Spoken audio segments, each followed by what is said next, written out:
అందరికీ నమస్కారం అండి. మరొక వారం రోజుల్లో గడువు ముగియనున్న రాజీవ్ యువ వికాస పథకం గురించి ప్రతి యువత తెలుసుకోవాలి, అప్లై చేసుకోవాలి.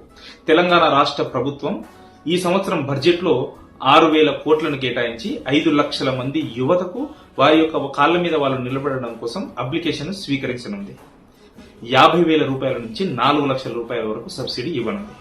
50,000 రూపాయల అర్హత పొందిన వారు 100% సబ్సిడీతో, 50,000 నుంచి 1,00,000 రూపాయల సబ్సిడీ పొందిన వారు 90% సబ్సిడీతో, మరియు 2 లక్షల నుంచి 4 లక్షలకు అర్హత సాధించిన వారు ఈ యొక్క పథకంలోని డబ్బులు స్వీకరించడం జరుగుతుంది.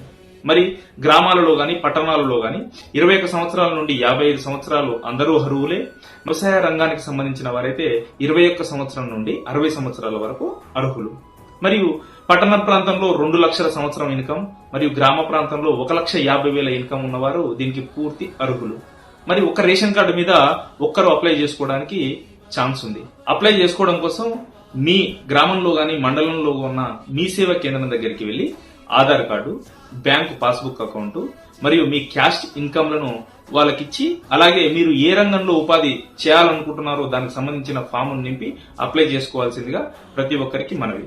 మరియు తెలంగాణ రాష్ట్ర ప్రభుత్వం జూన్ 2వ తారీఖు రోజున ఎవరైతే అర్హులు ఉన్న వాళ్ళు ఉన్నారో వాళ్ళ యొక్క లిస్ట్ ని ప్రకటించే అవకాశం 100% ఉంది.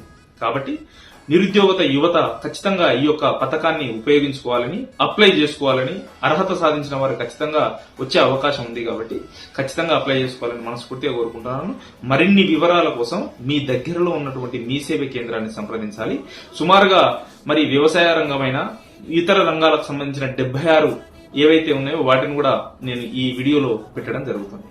ఈ యొక్క వీడియోని ప్రతి ఒక్కరికి షేర్ చేయాలని మనస్ఫూర్తిగా కోరుకుంటూ థ్యాంక్ యూ వెరీ మచ్.